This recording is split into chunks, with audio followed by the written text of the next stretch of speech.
ঝাল ঝাল গরুর মাংস রেসিপি, যা খেলে সবাই বলবে এটাই সেরা। দারুণ ঝাল, সুগন্ধি, মশলার ঘ্রাণ আর দুধের মাখা মাখা টেক্সচার একদম স্বর্গীয়। প্রথমেই পেঁয়াজ, রসুন, আদা, কাঁচামরিচ ও ধনিয়া পাতা বেটে নিব। গরম মশলা দিয়ে দিব, এলাচ, দারুচিনি, লবঙ্গ, গোলমরিচ, জয়ত্রী, জিরার গুঁড়া, লবণ আর সরিষার তেল বা সাধারণ তেল দিয়ে দিব। সব উপকরণ ভালো করে মেখে নিব যেন মাংস একদম নরম ও রসালো হয়। এবার 1 মগ লিকুইড দুধ দিয়ে দিব। দুধ দেওয়ার পরে ঢাকনা দিয়ে রান্না করে নিব। রান্না শেষে কাঁচামরিচ ও পেঁয়াজ বেরেস্তা ছড়িয়ে পরিবেশন করব। এত সহজ এমন রাজকীয় স্বাদের মাংস একবার ট্রাই করলে বারবার বানাতে ইচ্ছে করবে।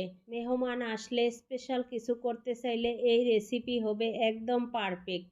কমেন্টে জানান কবে ট্রাই করবেন আর ভিডিওটা বন্ধুদের সাথে শেয়ার করতে ভুলবেন না।